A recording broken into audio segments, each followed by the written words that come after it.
안녕하세요. 저는 최진호라고 합니다. 10개년 기평 해설 강의를 시작하겠습니다. 재학생 대상으로 한 3, 4학년 대상으로 무료 강의를 찍고 있습니다. 제 소개를 먼저 하겠습니다. 저는 최진호고요. 뉴욕 주립대 언어학과 박사 수료를 했습니다. 뉴욕에는 6년간 살았어요. 유학을 간 당시가 몇 년도냐? 2003년도에 가서 2009년도에 한국에 귀국했습니다. 박사과정을 유학을 가기 전에 서울대 영어영문학과 석사를 했고요. 그리고 뉴욕 주립대로 갔습니다. 나는 영어학을 전공하니까 당연히 영문과가 아닌 언어학과 Department of Linguistics로 진학을 하게 된 것이죠. 임용 강의 누랑진에 온 것은요 8년 강의를 했고요. 2016년 1월에 강의를 처음 시작했습니다. 지금 현재 23년 11월이니까 총 8년 동안 강의를 했습니다. 내년이 되면 9년 차가 되겠네요. 임용 강의 하기 전에 뭐 했냐? 2009년도에 귀국을 했다고 하는데 그때 YBM 토익 강사를 했어요. 그래서 토익 강사를 하면서 토익 만점을 받아야지 그렇게 해서 만점을 받았거든요. 처음에는 900 초반을 나와서 실망을 했어요. 난 유학까지 갔다 온 사람인데 왜 920, 30밖에 안 나오지? 그래서 문제집도 많이 풀고 왜 내가 만점을 못 받는지 연구를 해서 드디어 만점을 받기 시작했어요. 그래서 열심히 시험을 봐서 100번은 넘게 만점을 받아야지 해서요. 103번 만점을 받았어요. 그런데 더 이상 목표를 높이 할 필요가 없지요. 왜냐하면 최진호라는 강사가 103번 토익을 990점을 받든 150번을 받든 사람들이 느끼는 것은 별 차이 없을 거란 말이죠. 다른 사람 얘기니까. 그래서 100번만 넘기고 더 이상 토익 시험은 이제 안 보게 됐습니다. 인터넷 강의는 임용고시.com으로 들어오시면 되고 카페는 내 이름으로 URL이 있습니다. 최진호.com 네이버 카페입니다. I'm an expert. 나는 전문가인데요. 그 증거가 뭐냐? Evidence 1, 2 설명하겠습니다. 저는 평생 영어학만 전공했어요. 학부든 석사든 박사든 전부 다 영어만 전공을 했고요. 학부 때 열심히 해서 영어학이 학점이 좋습니다. 영어학은 다 A 플러스나 A 제로입니다. 그러면 학점이 좋으면 뭐가 좋냐? 기본기가 좋은 것이죠. 그래서 누구보다 설명을 쉽게 잘합니다. 실력이 없으면 설명을 했을 때 학생들이 어떻게 느끼겠습니까? 저 사람은 유학 갔다 왔다고 하는데 말하는 것도 너무 어렵고 무슨 소린지 이해가 안 된다. 그렇게 되겠지요. 그래서 설명을 쉽게 하는 능력이 진정한 능력이라고 봅니다. 그래서 내 수업은 누구나 이해할 수 있는 쉬운 설명을 지향하고 그래서 학생들이 만족을 하고 있습니다. Evidence 2. 내가 영어학 전문가라는 증거가 무엇이냐? 두 번째, 유학 때 동기들이 수업 끝나고 점심을 같이 먹자고 해요. 나는 수업 끝나면 바로 집에 가거든요. 왜냐하면 집에 가서 나 혼자 맛있는 거 요리해 먹고 싶어 하니까 식당에서야 뭐 한식을 팔지 않으니까 햄버거라든지 그런 걸 먹고 싶지 않았어요. 그런데 수업을 마치면 동기들이 나를 자꾸 따라와요. 같이 점심을 먹재요. 심지어는 나보다 한 살 적은 동기인데 형, 진호 형 제가 밥을 살게요. 그래서 나는 이상하다고 생각했어요. 형이 동생한테 밥을 사지 왜 동생이 형한테 밥을 산다고 할까? 그런데 다 이유가 있었습니다. 숙제 좀 같이 하자는 것이죠. 왜냐하면 통사로운 수업 듣고 나면 숙제가 나오는데 이 동기 친구는 S군이라고 할게요. 이 S군은 혼자 숙제를 할 엄두가 안 나는 것이죠. 왜냐하면 트리를 그릴 줄 몰라요. 그래서 나한테 밥을 같이 먹자고 하면서 숙제를 같이 하자고 그랬어요. 그래서 숙제를 보여줬어요. 숙제는 보여주면 안 좋은 것이지요. 그래서 내가 S군한테 물었어요. SC, 이 친구는 어디 나왔냐? 서울대 언어학과 나왔습니다. 나는 서울대 영문과 석사고요. 이 친구는 언어학과 석사고 같은 과로 뉴욕 주립대 언어학과로 유학을 같이 오게 됐죠. 그런데 내가 물었어요. 그러면 언어학과 학사, 석사 다 있는데 왜 트리를 그릴 줄 모르냐? 통사론 수업을 안 들었냐 하니까 안 들었대요. 뭐 들었는데 또 교수님이 안 가르쳐줬대요. 그래서 나는 이해가 안 되는데 석사나 한 사람이 트리도 그릴 줄 모른다는 게. 그래서 내가 숙제를 보여주지 않으면 이 학생은 숙제하는 게 불가능하니까 내가 안 보여줄 수가 없었어요. 그렇게 하다가 어느 날 딱 걸렸어요. 그래서 미국 교수님 로버트 밴 벨린 교수님이 이메일이 왔어요. 누구한테? 나한테 말고 이 S군한테 왔어요. 나는 이메일 안 받았거든요. S군이 이렇게 얘기합니다. 진호 형, 이메일이 왔는데요. 교수님한테 누가 누구 것을 뺏긴 거냐? 사실대로 말하지 않으면 둘 다 F를 주겠다. 이렇게 얘기했는데 어떻게 하면 좋겠어요? 그렇게 막 당황해서 나한테 핸드폰으로 전화를 했어요. 그래서 뭘 어떻게 솔직하게 네가 내 거를 뺏겼었다고 얘기해야 되지 않겠냐? 그러니까 맞네요. 그렇게 얘기할게요. 해서 사실대로 얘기했어요. 그래서 이 친구는 어떻게 됐냐면 그 교수님이 노혼자 힘으로 다시 숙제를 해야 하라. 그렇게 해서 점수를 받았고 나는 아무 영향이 없었지요. 그런데 그래서 내가 뭐라고 했어요. 좀 내 트리를 그대로 베끼지 말고 그러면 티나니까 조금이라도 다르게 변형을 해서 숙제를 내라 그렇게 했는데 뭐 교수님이 보기에는 뭐 변형을 하든 안 하든 베낀 게 티가 났겠죠. 그래서 이 친구는 이때 말고도 나중에 또 걸려서 좀 짜증이 났는데 어쩔 수가 없었어요. 왜냐하면 혼자서는 도저히 트리를 못 그리겠다고 하니까. 내가 숙제하면 그것이 모범 답안이 됐습니다. 그래서 이 S군 말고도 다른 여학생 동기라든지 남학생 동기라든지 나하고 같이 숙제하자고 의문론이든 통사론이든 자꾸 나를 유혹을 했습니다. 나는 혼자 집에 가서 요리해 먹고 싶었지만 이거는 2020학년도 그러니까 2019년 겨울이지요. 합격생이 스시 가게 앞에서 합격생한테 그 당시에 스시를 사줬거든요.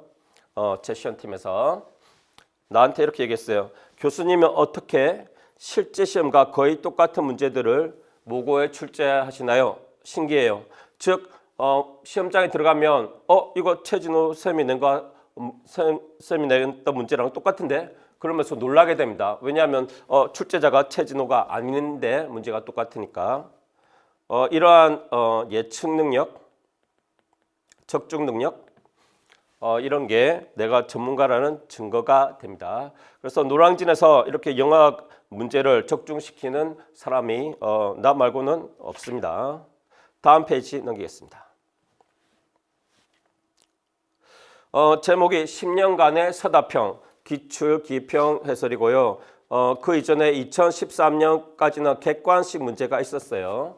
객관식 문제가 있었는데 2014년부터 임용고시가 바뀌면서 객관식이 사라졌습니다. 기평하고 서술형만 나오게 되는데 오늘하고 내일 촬영하는 것이 기평 문제를 다 해설하겠다는 얘기죠. 10년 동안. 차례를 보면 Part 1 Morphology, Part 2 Phonology 이렇게 되어 있는데요. 이 기출교재, 내 기출교재에서 그대로 가져왔고 기평만 추출했습니다. 여기 숫자가 문제 개수입니다. Morphology에서 2문제 기출문제 나왔고요. Phonology가 가장 기평으로 많이 나옵니다. 13문제. Semantics는 딱 한 문제 나왔고요. Grammar에서는 서술형만 나오고 이렇게 기평은 나오지 않습니다. Syntax는 6문제 나오기 때문에 Phonology보다 2분의 1로 적지요. 이걸 다 합하면 총 문제 수가 22개가 됩니다. 그래서 6강에 걸쳐서 이 22문제를 해설하도록 하겠습니다. 다음 페이지. 첫 문제가 나오고 있고요. 여기 우측에 3자가 이 페이지 번호입니다. 아래쪽에 있는 25페이지는요. 내 기출 교재에 나오는 페이지니까 이거는 무시하시고 위에 내가 따로 페이지 번호를 이렇게 넣어놨으니까 이걸 기준으로 몇 페이지인지 판단하시면 되겠습니다. 21학년 형태론 문제고요. Word Formation Processes, 형성 과정이라는 문제입니다. 어형성 과정에는 여러 가지가 있죠. 그 여러 가지가 뭐냐? 이렇게 화살표로 합니다. 여기는 어형성 과정이란 용어 대신에 형태 과정이라고 다른 표현을 썼는데 똑같은 말입니다.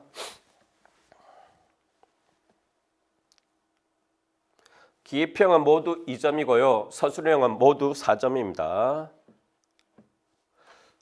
영어에서 새로운 단어나 새로운 어형을 만드는 여러 가지 방법들이 있다. 일본에 나열된 것처럼 블렌딩, 혼성이라고 하고요. 스푼하고 포크에서 스프 부분하고 올크 부분이 결합돼서 스포크가 됐지요. 스푼이긴 한데 스푼 끝에 갈라져서 포크 모양이 있는 겁니다. 어린이용, 유아용. 그래서 이 스포크라든지 예를 들어서 스모그라든지 이런 것들은요. AB 플러스 CD가 AD가 된 경우고요. 즉 앞단어의 뒷부분을 잘라내고 뒷단어의 앞부분을 보통 잘라냅니다. 이걸 혼성, 영어로 블렌딩이라고 합니다. 클리핑은 잘라낸다는 뜻이고 셀레브리티를 셀랩으로 이렇게 뒷부분을 요거는 음절을 잘라냅니다. 음절 잘라냄. 어티를 잘라냈기 때문에 셀레브리티, 러티를 잘라냈기 때문에 이음절을 잘라냈지요. 그 다음 컴파운딩은 합성 또는 복합이라고 하고요. word 1 플러스 word 2, 즉 단어 두 개를 결합시키는 게 합성이라고 부릅니다. 아이스가 단어지요. 크림도 단어지요. 그래서 아이스크림은 컴파운딩의 결과입니다. 컨버전은 품사 전환이고요. 이것은 전미사를 보통 붙이면 파생이 되는데 전미사 없이 바로 다른 품사로 됩니다. 마이크로웨이브 하면 전자레인지라는 명사지요. 그런데 아무런 전미사 붙이지 않고 마이크로웨이브, 전자레인지로 돌리다, 가열하다 그런 의미가 되는 동사로 그냥 품사가 전환됐습니다. 데리베이션이 파생이고요. 디바인이라는 동사에 명사와 점사 ITOI 붙어서 디비네티 명사가 됐습니다. 그래서 파생 접사의 결합에 의한 파생어가 되었습니다. 인플렉션은 파생의 반대말로 굴절인데요.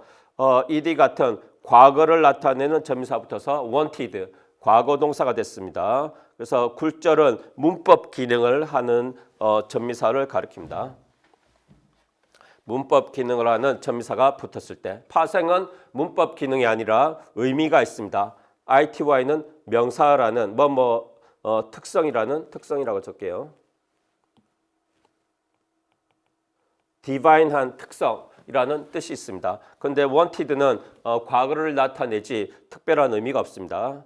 initialism은 initial이 뭔지 알지요. 그래서 automatic teller 머신을요, ATM 이렇게 첫 글자 initial을 따서 부르는 것을 initialism이라고 부릅니다. 가끔은 다수의 어형성 과정, 형태 과정이 serially 연속적으로 적용된다. 어디에? 형태소에 새로운 단어나 새로운 어형을 만들어내기 위해서 2번을 살펴보시오. 2번 보겠습니다. Mary revisited. 리가 붙었기 때문에 파생 접사고요. ed는 방금 말했듯이 굴절 접사가 붙었습니다. 그래서 파생도 있고 굴절도 있네요. 재방문했다. Ted babysits. 요거는 베이비시터에서 나왔거든요. 그래서 이거는 여기 보기에 안 나와 있는데 위에 1번에 안 나와 있네요. fact formation이라고 부릅니다. 역성이라고 부릅니다. 파생의 반대 과정입니다. 역성은. 예를 들어서 sing에 er 붙으면 싱어가 되잖아요. 이거를 파생이라고 하는데 babysit에 er이 붙어서 만들어져 있는데 이 ER을 없애서 babysit을 만들기 때문에 전미사를 떼버리네. 그래서 반대의 과정, 그래서 역성 백포메이션이라고 부릅니다. EAA는 revisited는 derivation, re 플러스 visit, 파생 과정을 겪고 inflection, 굴절 과정, 즉 ed가 붙는 과정을 겪는다. 그리고 EB의 babysit는 compounding, baby 플러스 sit, 이렇게 합성 과정을 겪고 그 다음에 inflection, 현재 3인칭 단수 주어인 경우 3인칭 그리고 현재 동사일 때 3인칭 현재 단수 주어일 때 s를 붙이지요. 이건 문법 기능입니다. 그래서 inflection입니다. 디렉션을 보겠습니다. 디렉션이라는 것은 여기 박스 A, 박스 B 밑에 있는 지시사항을 디렉션이라고 부릅니다. A에 근거하여 B에 있는 각각의 블랭크를 채우시오. 적절한 어형성 과정으로 1에 나와 있는 걸로 그리고 순서에 맞게 적으시오. 그래서 보통은 1, 2 이렇게 적으면 되고요. 만약에 1, 2를 적지 않으면 그냥 순서대로 적으면 정답으로 처리된다는 뜻입니다. 박스가 명사로 가정하고 언박싱이 어떤 순서로 만들어졌는지 적으라는 것이고요. 인플렉션이 있으니까 언박싱에서 ing가 맨 끝에 붙었지요. 얘가 굴절이라고 답을 이미 줬어요. 그렇기 때문에 언박스 부분만 따지면 됩니다. 박스가 명사라면 on이 붙을 수 있나요? on은 명사에 붙을 수 없습니다. 박스가 먼저 명사에서 동사로 컨버전이 먼저 돼야 되겠죠. 품사전환. 박스에 담다, 상자에 담다. 그 다음에 on이 붙어야지 어떻게 됩니까? 상자를 풀다. 상자를 풀어서 내용물을 꺼내는 것입니다. 그래서 정답은 다음 페이지에 나와 있습니다. 1번 conversion, 2번 derivation. 왜냐하면 on은 뜻이 있지요. on은 여기 아래쪽에 쓸게요. 뜻이 있습니다. not이라는 의미가 있습니다. 이게 1번 뜻이고요. 여기서는 일반 뜻이 아니네요. Do the reverse of V. 동사의 반대 과정을 행하다. 그런 뜻입니다. 그래서 박스에 담다, 반대 과정을 행하다 하니까 박스에서 물건을 꺼내다 라는 뜻이 되겠습니다. 그래서 이렇게 의미가 있으면 파생 접사고요. S나 ED 같이 의미가 아니라 문법 기능, 과거라는 문법 기능, 3인칭 단수 현재라는 문법 기능만 나타낼 때는 굴절 접사라고 부릅니다.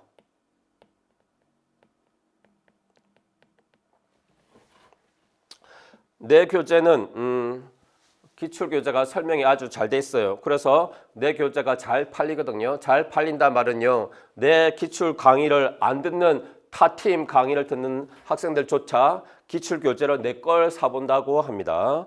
왜냐하면 워낙 정답이 정확하고 해설이 자세하기 때문에 다른 교재로는 만족을 못하기 때문에 그렇다고 나는 그렇게 생각을 합니다. 박스가 동사로 밑줄되어 있는 부분 보겠습니다. 박스가 동사로 conversion, 품사 전환된 다음 on이라는 derivational prefix가 붙고 마지막으로 inflectional suffix ing가 붙작된다. 박스라는 명사에 바로 on이 붙작될 수 없다. on은 형용사나 동사에 붙는다. 그래서 만약에 형용사에 붙은 경우는 이 1번 뜻인 거고요. not. 동사에 결합됐을 때 on이 do the reverse of V라는 뜻이 됩니다. 다음 페이지 넘기겠습니다. 두 번째 문제.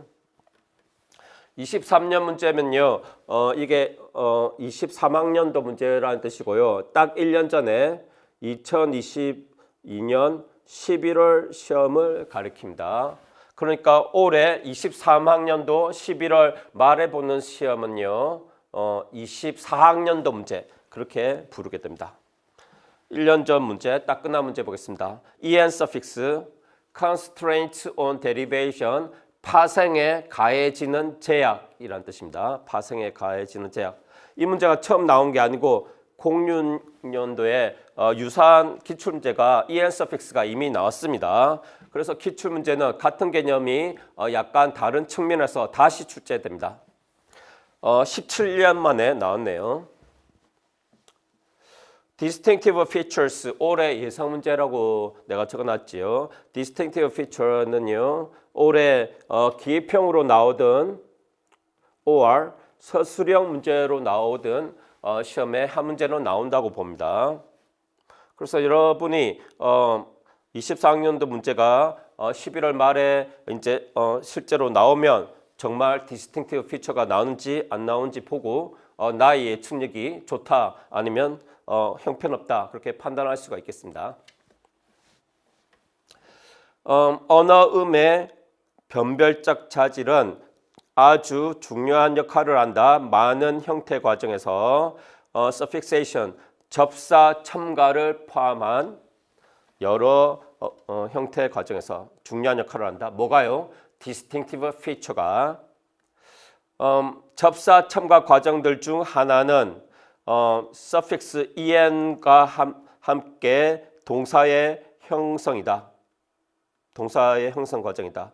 en 접사가 접미사가 붙은 단어들을 살펴보시오. sadden, whiten, soften, dampen, sicken 이렇게 되어 있고요. 그래서 en이 붙기 전에 sad나 white는 다 이름절자리입니다. 그래서 내가 모노실라빅 쪽으로 화살표를 해놨지요. 1번에 나와 있는 형용사 어간, 스템은 우리말로 어간입니다. 형용사 어간에 어간 아니고 다시 어간은 아니고 어기로 하겠습니다. 미안합니다. 형용사 어기들 중에서 공통점 공유되는 공통점은 음론적 공통점은 모두 그것들이 이름절자리라는 것이다.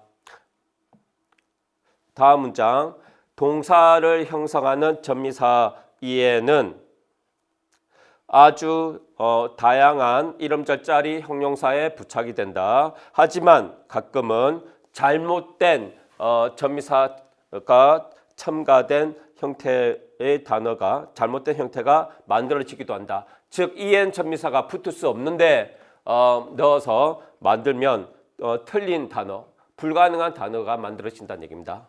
2번에서처럼 2번은 불가능한 단어들입니다. en 접미사가 붙을 수가 없습니다. 밑줄 보겠습니다. 2번에 있는 모든 형용사 어기들은 이름절자리이다. 하지만 그것들은 동사와 접미사 en과 함께 결합될 수가 없다. 안 되는 이유는요. 06년도에 이미 그 이유가 나왔었는데요. 접미사 붙기 전에 이 형용사의 마지막 부분이 다 abstract여야 됩니다. 장애음 또는 예전에는 저해음이라고 불렀습니다.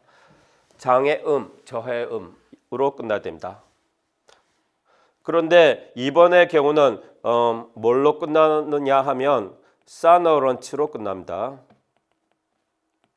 공명음으로 끝나는 형용사에는 en이 붙을 수가 없습니다. gray 하면 foul로 끝났지요. 사너런트입니다.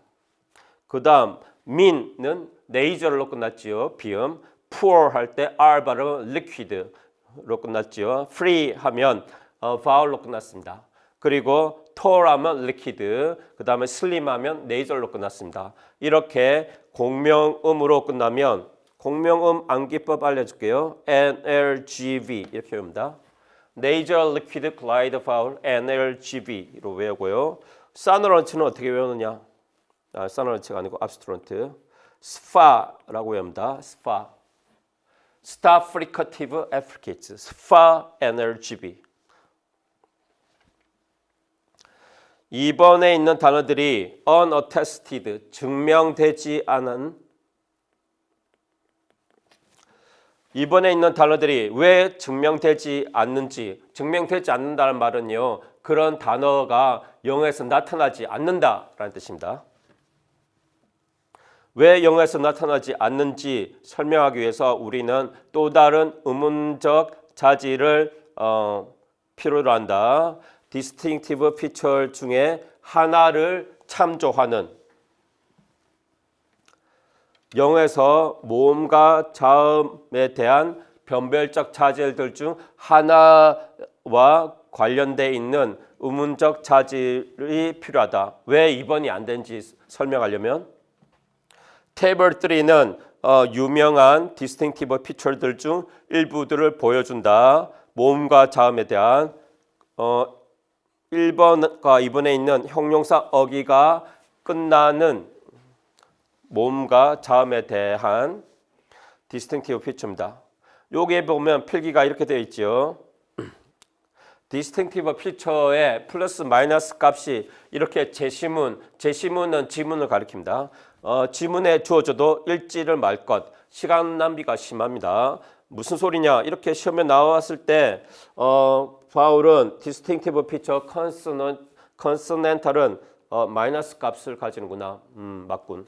글라이드는 마이너스, 리퀴드 플러스, 네이절 플러스, 압솔루트. 다 맞네. 이런 식으로 다 읽고 있으면요, 문제를 풀 시간이 부족해집니다. 그래서 이 피처에 대한 플러스나 마이너스 값은 이미 알고 있어야 됩니다. 그래서 내가 모의고사 때 이 훈련을 엄청 시키거든요. 그래서 이 표에 있는 플러스 마이너스를 보지 않고도 빠르게 문제를 풀 수가 있습니다.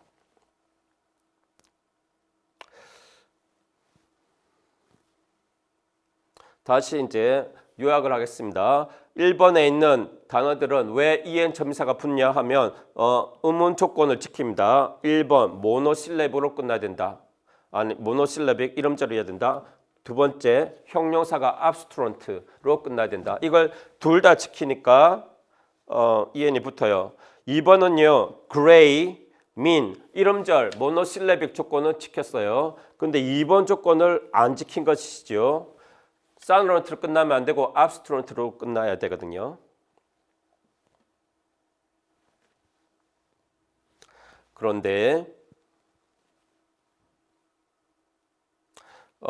그렇지 않았습니다. 그래서 어때야 되냐? 사운드로 끝나면 안 되지요. abstract로 끝나야 됩니다. 이것을 feature로 나타내면 마이너스 사운드로 나타냅니다. 디렉션부터 보겠습니다. B에 있는 블랭크를 채우시오. One distinctive feature로 A에 나와 있는 것은 방금 마지막 표를 봤잖아요. 거기에 있는 것 중에 하나 골라 쓰라는 얘기입니다. 그 feature value는 값이라는 것은요 플러스나 마이너스를 가리킵니다. 자질 값이 명시돼야 된다. 이걸 빠뜨리면 그냥 오답 처리된다는 얘기입니다. 그래서 이 디렉션이 없어도 이 문장이 만약에 없다고 하더라도 항상 이 피처는 대괄호 안에 써야 되고요. 그 앞에 플러스나 마이너스로 시작해야 됩니다. B번 제시문 보겠습니다. 2번에 있는 단어들과 1번에 있는 단어들을 구별해 주는 것은 동사와 전미사 en이 이름절짜리 형용사에 부착될 수 있다는 것이고 이름절짜리 형용사가 삐리리 피처를 가진 분절음으로 끝나야 된다. abstract로 끝나야 된다고 했는데 플러스 abstract는 불가능합니다. 왜냐하면 학자들이 abstract는 이렇게 distinctive feature로 만들지를 않았어요. 그래서 이렇게 쓰면 안 되고 이걸 나타내려면 어떻게 된다? 정답 나와 있겠죠? 정답. 마이너스 사너런트로 써야 됩니다. 그래서 이미 대괄호가 주어졌기 때문에 대괄호를 안 썼는데 distinctive feature는 항상 대괄호 쓰는 습관을 들이는 게 중요합니다. 왜냐하면 이거 안 써서 시험 끝나고 나서 괴로워하는 학생들이 많아요. 대괄호가 꼭 있어야 됩니다. 이 문제는 왜 괜찮냐? 이미 이렇게 지문에 있어서 괜찮은 겁니다. 이게 만약에 대괄호가 이 지문에 없었으면 대괄호를 안 쓰면 오답이 됩니다. 해설의 빨간 밑줄 보겠습니다.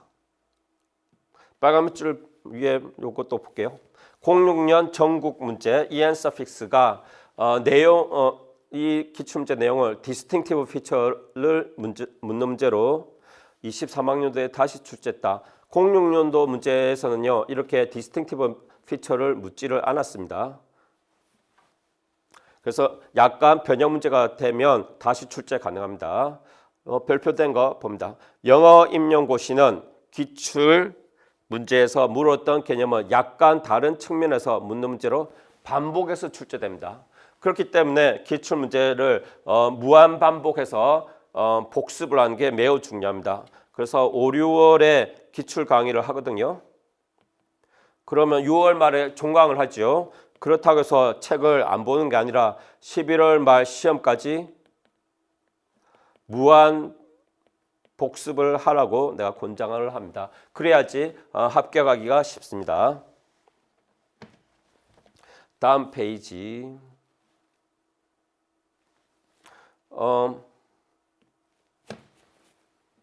내 얘기 또 할게요. 평상시에 내 강의에서 거의 내 얘기 안 하거든요. 오늘은 합니다. 나는 뉴욕 주립대에서 공짜로 다녔습니다. 왜냐하면 TA 장학금을 받았거든요. 그래서 내가 서울대 석사 졸업할 때 여기서 어느 학과에서 연락이 왔어요. 한국어 티칭을 하는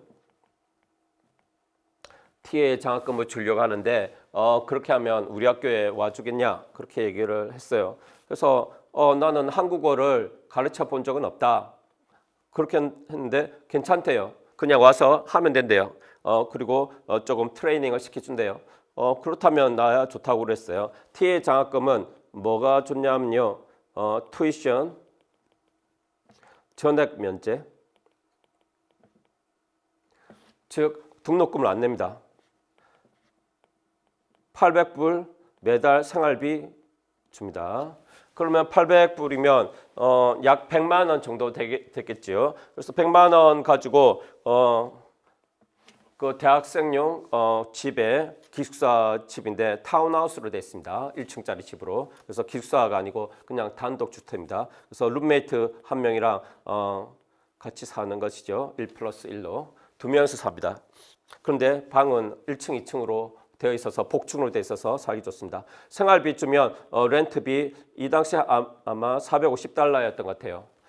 그렇게 하고 400불은 밥을 사 먹거나 그런 식으로 할 수가 있습니다. 그래서 나는 등록금을 전액 면제를 받고 800불을 받으면서 살았어요. 이게 4년 동안 지급이 됩니다. 그러면 난 6년 있으면 2년, 나머지 2년은 어떻게 하냐? 그때는요, 수업을 한 학기에 막 3학점 또는 많이 들으면 6학점 2개 정도밖에 안 들어요. 그래서 등록금을 그때 가서 내면요, 거의 돈이 안 듭니다. 그래서 나는 공짜로 유학을 다녀온 셈입니다. 그래서 아까 S군이 내 숙제 뺏겼다고 했죠. 그 학생은 부러워했어요. S군하고 그 다음에 태호 형이 있었는데 한 살 많은 형. S군은 나보다 한 살이 적었습니다. 그래서 다 동기로 같은 학년도 2003년도에 입학을 했는데 S군하고 태호 형은 부러워했습니다. 진호 형은 다 공짜로 다니는데 나는 부모님한테서 피 같은 등록금도 받고 생활비도 받고 돈이 많이 든다. 나는 진호 형이 너무 부럽다. 그런 소리를 종종 이 S군이 했습니다. 이 사람들은 그냥 등록금하고 다 냈죠. 왜냐하면 장학금을 받지 못하고 동기가 6명인데 그중에 유일하게 나만 TA 장학금 받았거든요.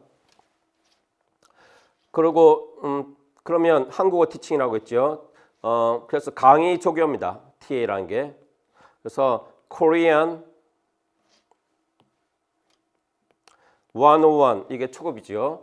기역, 니은, 디귿, 리얼, 미음, 비읍, 시옷 이런 것을 영어로 대학생들, 미국 대학생들한테 가르치는 것이죠.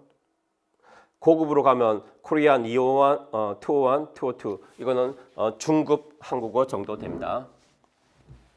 미국 대학생이면 백인들도 있고요. 중국 학생도 있고요. 그 다음에 다른 나라 학생도 있고 한국 학생 있냐? 있습니다. 근데 1.5세 교포라서요. 한국말 조금 할 줄 알고 근데 영어를 더 잘하는데 학점 쉽게 따려고 좀 한국어를 선택한 게 있지요. 그래서 교양 필수. 왜냐하면 외국어 하나 해야 돼요. 그래서 가장 많이 듣는 게 교양 필수로 스페인이시를 가장 많이 듣죠. 왜냐하면 영어권에서는 스페인어 쓰는 사람이 많으니까 외국어로 제2 외국어로 스페인어 하는 게 실용성이 좋습니다. 그리고 일본어. 왜냐하면 일본이 이제 강대국이니까 성진국이니까. 그래서 그 당시에 이제 코리안은 조금 듣는 학생 수가 적었습니다. 지금은 한류가 강해져서 엄청 많을 것 같은데 그래서 미국 대학생들한테 한국어 가르치고 둘이 롤플레이 시켜서 한국어로 대화시키고 그런 거 했어요. 그래서 가끔은 이제 한 학기 종강할 때 한국 영화를 보여줘요. 그때 내가 뭘 보여줬냐? 올드보이. 올드보이 보여주면 학생들이 너무 좋아합니다. 무서운데 너무 재밌다고. 그래서 올드보이는 그래서 틀어주고 나는 1년 지나면 학생이 바뀌잖아요. 또 올드보이 틀어줘요. 그러면 나는 봤으니까 이제 안 봐야지 하는데 화면을 또 보게 돼요. 왜냐하면 또 봐도 재밌어서 나는 안 봐도 되는데 또 보게 됐습니다. 그리고 또 뭐 보여줬냐? 엽기적인 그녀. 여러분들은 이 영화 세대가 아니겠지요? 엽기적인 그녀. 그런데 이거 실화 바탕이고요. 전재현하고 차태현 나옵니다. 그리고 내용이 엄청 재밌기 때문에 이것도 마찬가지였어요. 이거 작년에 내가 틀어줬는데 올해는 난 책이나 읽고 나는 틀어주기만 하고 안 봐야지 하는데 이것도 책 보는 거 보다 보면 다시 또 화면으로 눈이 갑니다. 왜냐하면 지루할 틈이 없이 엄청 잘 만든 영화거든요. 그래서 여러분들이 엽기적인 그녀를 보지 않았다면 안 봤을 확률이 높죠. 아주 옛날 영화니까. 그런데 아주 재밌습니다. 다시 이제 문제 설명으로 되돌아올게요.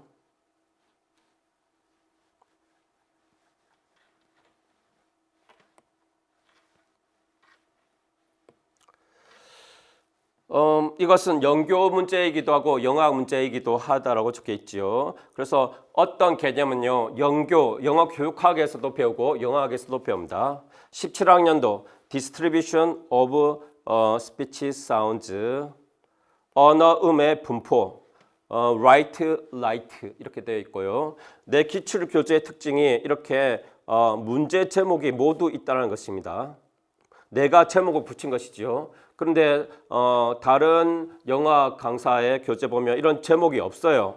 그냥 바로 문제 있어요. 그렇게 되면 어떤 문제가 있냐? 문제 제목, 즉 이름이 있어야지 기억이 장기 기억으로 가겠지요. 이게 이름이 없으면 그때 17학년도 문제 그 문제 있잖아. 그런 식으로 이름 없이 부르면 머릿속에 남지를 않습니다. 그렇기 때문에 내 교재는 모든 문제에 이렇게 제목이 있다는 게 하나의 큰 장점입니다. 패시지를 읽고 두 단어로 빈칸을 채우시오. 블랭크에 대해서 두 개의 블랭크에 대해서 답은 똑같이 하나라는 거고요. 그래서 이거 다 읽어줄까요? 뭐 쉬운데. Could you give me some advice on how I can improve my pronunciation? 내 발음을 개선하기 위해서 조언 좀 줄 수 있냐? 있습니까? 예, could니까 공손하고요. 이 T가 teacher입니다. Yes, of course. Are you having trouble pronouncing a particular word? 어떤 특정 단어에 대해서 발음하는 것에 문제점이 있니? 스튜던트가 얘기합니다. I can't think of any right now. 지금 당장은요 아무것도 생각나지 않는데 하지만 영어에는 제가 발음할 수 없는 많은 소리들이 있어요. 티처가 또 묻습니다. 예를 들어줄 수 있겠니? 스튜던트가 얘기합니다. right라는 단어요. R 발음이 저한테는 매우 어려워요. 티처가 얘기합니다. 그래? That's because the consonant R doesn't exist in the Korean sound system. 한국어에는 자음 R이 존재하지 않기 때문이야. 한국어 소리 시스템에는 존재하지 않기 때문이야. 그래서 너는 많은 블랭크의 발음을 연습할 필요가 있어. 연습을 하는 게 좋을 거야. 예컨대 river와 river는 똑같은 위치에 있는 단 한 개의 소리만 달라. 하지만 의미에서는 큰 차이를 만들지. 의미가 서로 다르잖아요.